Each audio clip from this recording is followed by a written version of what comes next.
Kalau yang sudah punya kupluk merah putih, ibu-ibu sholat tidak dipakai kupluk, balik lagi, tidak sah sholatnya. Jangan sampai kita ini, Masya Allah, jangan gampang menjadikan orang takut ibadah. Dari mana? Sampai orang tidak pakai kopiah, tidak mendapatkan pahala jamaah. Itu dia tuh, dari mana aturannya? Tadi kata Abah Aos, ini baru dia buat-buat sendiri katanya. Kan eta teh poheur eta ngaranna teh ilmu baru eta.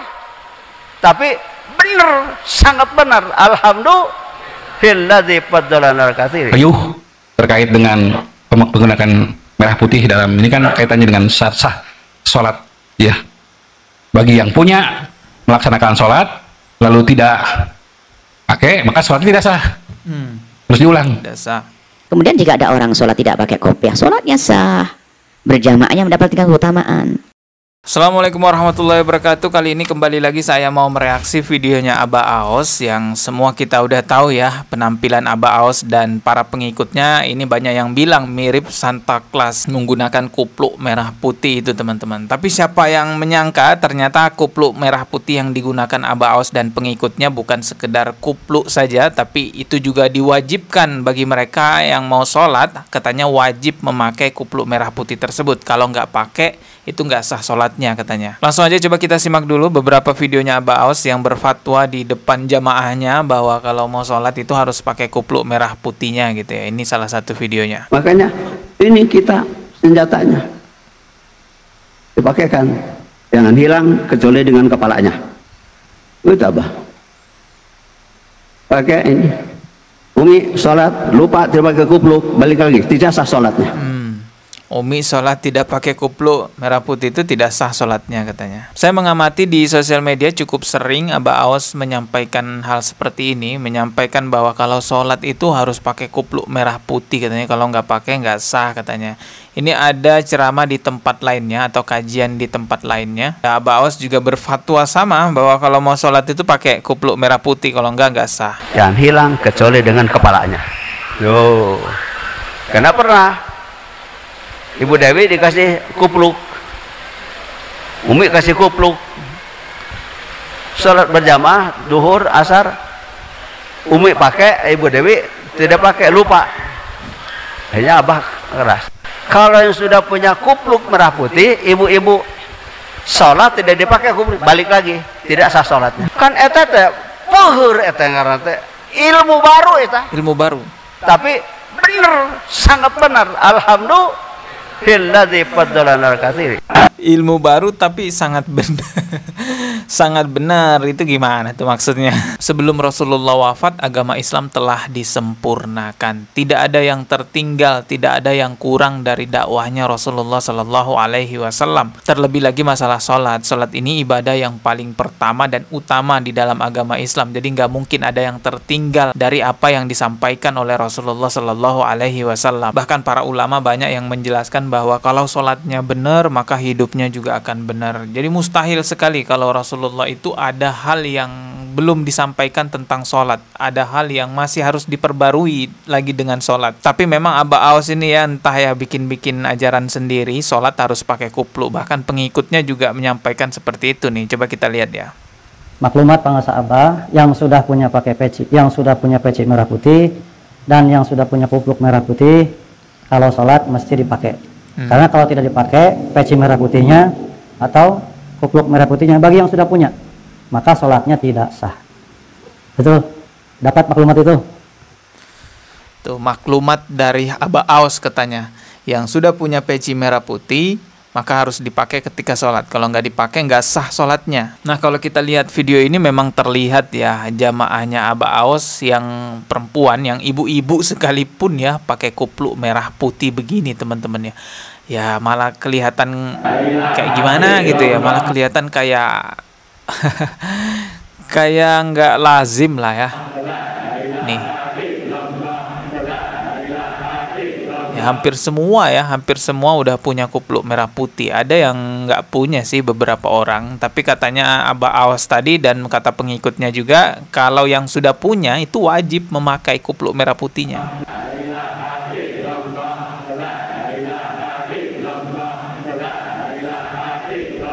Ini yang menjadi pertanyaan juga nih ya. Itu kan tadi Aba Awas memfatwakan wajib memakai kupluk merah putih bagi yang sudah punya. Yang jadi pertanyaan, beli kupluknya di mana?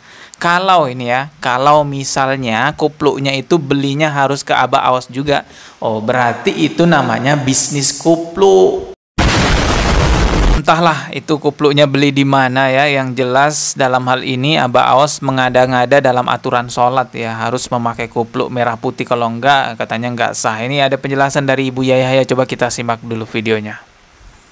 Kemudian jika ada orang sholat tidak pakai kopiah, sholatnya sah, berjamaahnya mendapatkan keutamaan, keutamanya full, cuman dia tidak mendapatkan pahala menutup kepala, itu saja. Nah, itu saja. Mau pakai kopiah silakan, nggak pakai kopiah juga silakan. Jangan sampai kita ini, Masya Allah, jangan gampang menjadikan orang takut ibadah. Dari mana? Sampai orang tidak pakai kopiah, tidak mendapatkan pahala jamaah. Itu dia tuh, dari mana aturannya? Tadi kata Aba Awas ini baru dia buat-buat sendiri katanya. Kan eta teh peuheur eta ngaranna teh ilmu baru eta. Tapi bener, sangat benar. Alhamdulillah. Kadang Anda sholat berjamaah berkali-kali harus tidak pakai kopiah. Karena apa? Anda harus melakukan kewajiban yang lain. Ya intinya nggak wajib lah ya pakai kopiah itu, apalagi seperti fatwanya Aba Awas itu. Kita lihat nih penjelasan dari Ustadz Khalid Basalamah. Apa hukumnya tidak memakai peci atau penutup kepala pada saat sholat? Nah, apa hubungannya nih dengan bahasan kita? Nggak ada masalah, boleh saja insya Allah. Tidak ada masalah sama sekali, asal usahakan rambutnya tidak menutupi dahinya ya. Nah, karena memang dianjurkan, terutama Imam Syafi'i rahimahullah mengatakan usahakan agar dahi seseorang tidak tertutup dengan apapun. Karena Nabi SAW mengatakan umirtu an asjuda li sab'ati a'dha, saya diperintahkan sujud dengan 7 anggota badan, diantaranya dahi dan hidung. Maka dahi menurut Imam Syafi'i harus murni, nggak ada apa-apa sama sekali. Sehelai rambut pun bisa membatalkan kalau Imam Syafi'i rahimahullah. Tapi kalau jumhur ulama mengatakan tidak ada masalah, yang penting dahi tersentuh di tanah. Ini umumnya lah, insya Allah tidak ada masalah ya. tidak ada masalah lah ya. Mau pakai kopiah, nggak pakai kopiah itu bukan sesuatu kewajiban. Apalagi ada ketentuan warna merah putih gitu ya. Itu dari mana juga tuh ketentuannya? Itu jelas dibikin-bikin sendiri oleh Aba Awas. Orang-orang yang sholat pakai kuplu atau pakai kopiah itu untuk menjaga kesempurnaan sujud, teman-teman. Karena sempurnanya sujud itu ada 7 anggota badan yang nempel ke lantai. Salah satunya ya dahi dan hidung kita ini. Nah, untuk memudahkan agar rambut kita tidak menutupi dahi ini, biasanya orang pakai kopiah begini. Tapi ini pun bukan kewajiban. Kalau misalnya kita dalam keadaan nggak bawa kopiah, mau sholat teman-teman, ya sudah sholat aja. Tapi pastikan bahwa sujud kita tuh sempurna, dahi kita nempelnya dengan sempurna. Gak usah dibikin ribet lah agama Islam ini ya. Nanti orang-orang akhirnya malah tambah malas mau sholat. Nanti bilangnya, aku nggak punya kuplu merah putih nih, nggak sah sholatku, nggak usah sholat lah. Akhirnya orang-orang yang nggak ngerti kan jadi begitu teman-teman. Padahal nggak seribet itu agama Islam. Tapi ini ada penjelasan nih ya dari pengikutnya Aba Awas juga kenapa harus pakai kupluk merah putih. Coba kita simak ya. Riuh terkait dengan menggunakan merah putih dalam ini kan kaitannya dengan sah sholat ya. Bagi yang punya melaksanakan sholat lalu tidak pakai, maka sholat tidak sah. Terus diulang. Tidak sah. Wah, ini ketika itu masuk ke ranah publik memang riuh sekali. Dan kalau dinilai dengan kacamata fikih memang menggunakan riuh, gaduh ya. Gaduh. Tapi kita semua kalau lihat baca maklumatnya itu ditujukan kepada khusus hanya kepada yang sudah ditalkin saja.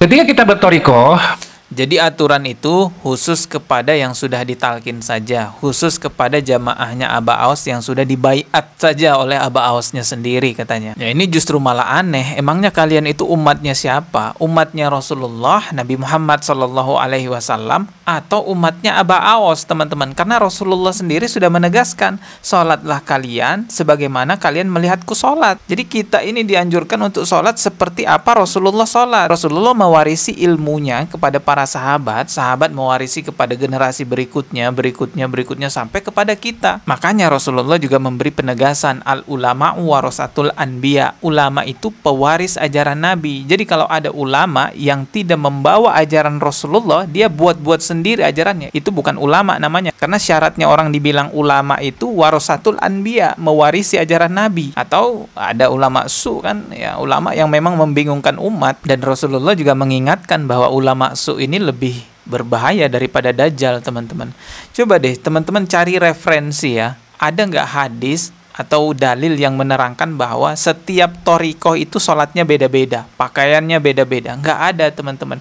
Mau dia torikohnya apa, mau dia makomnya setinggi apa, mau pejabat, raja, selama dia umatnya Rasulullah, maka sholatnya mengikuti bagaimana Rasulullah sholat. Adapun perbedaan fikih ataupun perbedaan tata cara sholat di 4 imam mazhab, itu bukan dibuat-buat sendiri oleh ulama 4 imam mazhabnya, melainkan itu berdasarkan hadis-hadis, dalil-dalil yang sahih. Jadi bukan seperti Abah Aus yang bikin-bikin sendiri pakai peci merah putih lah, inilah. Ilmu baru itu.